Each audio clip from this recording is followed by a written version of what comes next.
आप पांचजन में किस पोस्ट पर जी, मैं कंसल्टिंग एडिटर हूँ तृप्ति संस्कृत श्रीवास्तव। कंसल्टिंग एडिटर, सलाहकार सलाह संपादक। करती हूँ? राम माधव जी से तो आपका वो संवाद होता ही होंगे। जी जी जी। बहुत अच्छी बात है। राम माधव जी जो बच्चे हैं उनसे जब अभी आप हमारा गोवा में एक कार्यक्रम है, उसमें वो आ भी रहे हैं। जब आप मिले तो कहना जिनसे कैसे यादव मिले कैसी है? कैसे जी अच्छा, जी। आपको कैसा लग रहा है पांचजन में से कंसल्टिंग एडिटर के रूप में?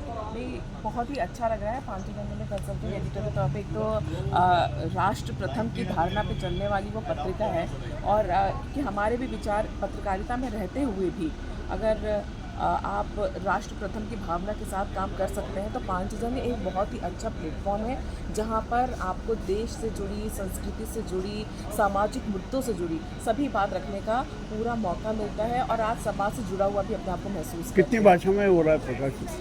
अभी तो ये हिंदी और इंग्लिश इंग्लिश दोनों में है। ऑर्गेनाइजर आता है वो इंग्लिश में, और पांच जने हिंदी। अच्छा, मैंने आपका पूरा भाषण सुना। इसके बारे में आपसे थोड़ा चाहूँगा कि how to regularise E media, P media and social media. देखिए, इसके लिए सरकार को कड़े कदम उठाने पड़ेंगे, क्योंकि एक ड्राफ्ट हम पहले भी बना के दे चुके हैं। कई पत्रकारों का समूह, उनके साथ जो पहले आईटी मिनिस्टर रहे हैं, अभी अश्विनी वैष्णव बने हैं, लेकिन उससे पहले जैसे अनुराग ठाकुर भी रहे थे, तो पत्रकारों का समूह विशेष तौर से जो सोशल मीडिया से जुड़े हुए लोग हैं, उन्होंने उनसे भेंट भी की थी, और उनको एक पूरा डॉजियर भी बना के दिया है कि जिस तरह की समस्याएं आ रही हैं उसको ई रेगुलेट करने की आवश्यकता है। अगर आप किसी निष्पक्ष पत्रकारिता की भी बात करते हो, उसमें भी अगर आप एक पक्ष को दबा देंगे और दूसरे पक्ष को आप ज़्यादा बढ़ावा देंगे, तो उससे भी दिक्कत आती है, उससे भी देश में माहौल ख़राब होता है। और सोशल मीडिया के ज़रिए अगर कोई चीज़ देश का माहौल ख़राब करती है या राष्ट्र विरोधी गतिविधियों में लिप्त पाई जाती है, तो उसको लेके कड़े कानून बनाने की आवश्यकता है। और यहाँ तक कि उन प्लेटफॉर्म्स के ऊपर भी जो उनकी गाइडलाइंस हैं, उसमें भारत के परिप्रेक्ष्य में भारत की तरफ से भी कुछ बिंदु जोड़े जाने चाहिए। ये बात हमने रखी है। अच्छा, आपने जब अभी जो बातचीत किया, आखिरकार फैक्ट चेक का प्रोसेस क्या एडॉप्ट करेंगे? देखिए, अभी तो अब समय आ गया है, एआई का ज़माना है, आप काफ़ी चीज़ें उससे पता कर सकते हैं। फैक्ट चेक के लिए अगर कोई डॉक्यूमेंट है, कोई जानकारी है, उसका फैक्ट चेक करने के लिए आपके पास इतिहास से जुड़ी हुई काफ़ी सामग्री मिल जाती है, जिनके पेज नंबर सहित कि ये सही है या नहीं है, तथ्यों के साथ अगर आप बात करें। वहीं अगर सबसे ज़्यादा दिक्कत जो आती है वो वीडियोज़ की आती है, तो वीडियो को लेके ऐसे कई टूल्स मौजूद हैं डिजिटल मीडिया में, जिनसे आप ये पता कर सकते हैं कि ये जो वीडियो दिखाया गया है ये सही है या गलत है, किस तारीख का है, किस जगह पे लिया गया है, ये सब भी उसमें पता लग जाता है। तो उसके लिए बस थोड़ा सा जागरूक होने की ज़रूरत है, और थोड़ा सा टेक्निकल स्ट्रांग होने की ज़रूरत है। जिसके बाद जो सोशल मीडिया इन्फ्लुएंसर्स हैं, अगर वो इस पर काम करें तो फेक न्यूज़ से बच सकते हैं, और जो फैक्ट चेकर्स उनके भी फैक्ट चेक कर सकते हैं। आप समाज पालिका को मीडिया इंडस्ट्री मानते हैं या राष्ट्रवादी भावना मानते हैं? संवाद।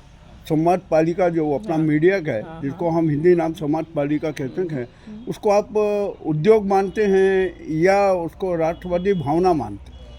ये देखिए, ये हर उस व्यक्ति पर निर्भर करता है कि वो कहाँ किस तरह की भावना के साथ लेके काम कर रहा है। कई लोग हैं जो रोज़गार की दृष्टि से अगर यहाँ पर काम कर रहे हैं, या आज की जनरेशन मास कॉम या ग्लैमर के लिए या फेम पाने के लिए काम कर रही है, तो उसमें उनको देखना पड़ेगा कि वो उद्योग की तरह ले रहे हैं, प्रोफेशन की तरह ले रहे हैं या नहीं। लेकिन आज भी देश में कई ऐसे पत्रकार हैं जो राष्ट्रवाद की भावना से, राष्ट्र प्रेम की भावना से, समाज से जुड़े या राजनीति से जुड़े, देश हित से जुड़े मुद्दों को आगे लाना चाहते हैं, इसलिए वो काम कर रहे हैं। तो और ये जो दो धड़े हैं, ये आज से नहीं हमेशा से ही रहे। कई राष्ट्र प्रेम में करते हैं, और कई जो हैं वो अपने रोजगार के तौर पर अपनी स्किल्स को डेवलप करते हुए इसमें काम करते हैं। सब मीडिया में झूठवाद चरम पर है। इतना चरम पर है कि जिसकी कोई सीमा नहीं।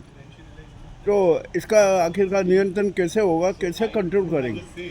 देखिए, सोशल मीडिया आने के बाद जैसे कि हमने भी बातचीत की थी कि हर किसी के पास आज बोलने की ताकत है, अपने विचार रखने की ताकत है। और जब आप विचार रखने की ताकत रखते हैं, तो कई ऐसे विचार भी होते हैं जो भ्रामक होते हैं, कई ऐसे विचार भी होते हैं जो सत्य नहीं होते हैं, कई ऐसे विचार भी होते हैं जो अर्ध सत्य होते हैं। उसके लिए सबसे ज़्यादा ज़रूरी ये होता है कि जो विचार वहाँ पर रखे जा रहे हैं, सबसे पहले तो उनके बारे में जानकारी इकट्ठा करनी चाहिए कि उनकी मंशा क्या है, उनके इंटेंशंस क्या हैं, किस विचारधारा के तहत या किन विचारों के साथ वो अपनी बात को रखते हैं। दूसरा, अगर आप उस चीज़ से सहमत या असहमत भी होते हैं तो एक बार कम से कम 2 से 3 सोर्सेज से उनकी जानकारी ले लें, क्योंकि एक नागरिक के तौर पर अगर आप कंज्यूम भी कर रहे हैं उस इंफॉर्मेशन को, तो आपकी जिम्मेदारी बनती है कि कोई भी भ्रामक या गलत जानकारी आपके ज़रिए आगे ना बढ़े। तो इसके लिए अवेयरनेस की ज़रूरत है, और चेक करने के लिए आप 2 से 3 रेफरेंसेस चेक कर सकते हैं, तभी उस बात को आगे बढ़ाएं। आपसे एक अंतिम सवाल, ये हिंदुत्व और सनातन धर्म में आप क्या डिफर करती हैं?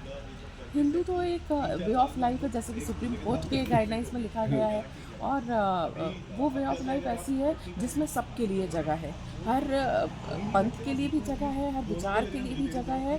अगर आप ईश्वर को मानते तो भी जगह है, अगर आप ईश्वर को नहीं मानते तो भी आपके लिए जगह है। उसमें कोई ऐसा डिस्क्रिमिनेशन, आपका तरीका क्या है, जीवन को जीने के एक तरीके के ऊपर हिंदुत्व नहीं, अब जैसे संघ की तरफ से हिंदुत्व की एक नई भाषा दी जाती है, परिभाषा दी जाती है। सनातन वो है जो सदियों से चला आ रहा है, जिसका कोई आदि नहीं, कोई अंत नहीं, जिसमें हमारी कई परंपराएं भी आती हैं। सनातन की कोई बात नहीं, सनातन पूरी अलग हिंदू एक वे ऑफ लाइफ है। सनातन हमारी उन परंपराओं, हमारी उन धरोहरों को बोलेंगे जो आदिकाल से चली आ रही हैं, और जो आने वाले कई समय तक, मेरे ख्याल से प्रलय तक चलती रहेंगी। वो जीवन जीने की कला है, ये जो हमारा सनातन धर्म है, सनातन पद्धति है। अगर आप उसमें जाएंगे, आप किस पद्धति से रह रहे हैं, आप गंगा के पास रह रहे हैं, तो आपकी जीवन पद्धति, आपकी आस्थाएं, आपकी श्रद्धा, आपके विचार किस तरह से जाते हैं, आप योग करते हैं या आप पूजा पाठ करते हैं, मेडिटेशन करते हैं, क्या करते हैं, ये सब इस पर निर्भर करता है। अब एक सवाल हो कि हर जगह अभी एक चल रहा है कि मस्जिद के नीचे मंदिर है, वहाँ के पीछे वो है, कोई कह रहे हमारे यहाँ बौद्ध विहार से, इस प्रकार जो विवाद हो रहे हैं, जबकि हुआ ये कि प्रकृति ने कितनी बार पलटा कर लिया, और जब पलटा होता है तो निश्चय ही कुछ न कुछ विध्वंस होता है, उस पर नव निर्माण होता है। इस बारे में आप क्या कहना चाहेंगे? देखिए, अगर कोई चीज़ विध्वंस हुआ है और नवनिर्माण हुआ है, ये आपकी बात बिल्कुल सही है, लेकिन अगर मुगल काल के दौरान किसी एक धर्म को नीचा दिखाने के लिए, अपमानित करने के लिए अगर उसको दबाया गया है, उसका संहार किया गया है, उसके अस्तित्व को खत्म करने की कोशिश की गई है, तो वो एक हीन भावना से ग्रसित कर देता है उस पूरे समाज को। लेकिन जब समय बदलता है और लोग अपने वैल्यूज़ को समझते हैं या अपनी उस हीन भावना से बाहर निकलते हैं और उस अत्याचार के बारे में जानते हैं, तो उसका पुनरुत्थान करना चाहते हैं, और जो चीज़ गलत तरीके से बनी हुई है अगर उसको सही किया जाए, वो भी कानूनी तरीके से, तो मुझे नहीं लगता इसमें कुछ गलत है। अभी नरीमन जी ने एक बड़ा बयान दिया कि जो बाबरी मस्जिद के नीचे कोई मंदिर नहीं था, कुछ नहीं था, अवशेष नहीं मिले, और बाद में मंदिर का निर्माण हो गया। आखिरकार ये जो विरोधाभासी बयान क्यों आ रहे हैं? किस विरोधाभासी बयानों को इसलिए तरजीह नहीं देना चाहिए क्योंकि हमारा देश कानून को मान के चलता है, और सुप्रीम कोर्ट ने अगर ये निर्णय दे दिया है तो उसके बाद किसी भी तरह की कोई भी बयान कोई मायने नहीं। वो तो चंद्रचूड़ जी ने जो बयान दिया वो भी मुझे याद है, आपको भी याद होगा कि किस प्रकार का वो किया। परंतु जो एक जज है नरीमन साहब, बहुत बड़े अच्छे न्यायाधीश हैं, उन्होंने जब ये बात कही तो कहीं ना कहीं कुछ तो सत्य होगा। अगर उन्होंने ये बात कही तो ये न्यायालय को देखना चाहिए था, जब उनके सामने सारे साक्ष्य रखे गए, देश के इतने बड़े बड़े इतिहासकारों ने, वहाँ पे कई साधु संतों ने, सबने अपना अपना पक्ष रखा, मुस्लिम पक्ष को भी पूरा अधिकार था रखने का। लेकिन अगर देश में निर्णय हुआ तो देश के सुप्रीम कोर्ट के निर्णय के विरोध में तो कोई कुछ नहीं बोल सकता। बहुत बहुत धन्यवाद बेटा। आपका नाम? अच्छा आपका नाम? तृप्ति। कहाँ से आप? मैं दिल्ली से। दिल्ली से।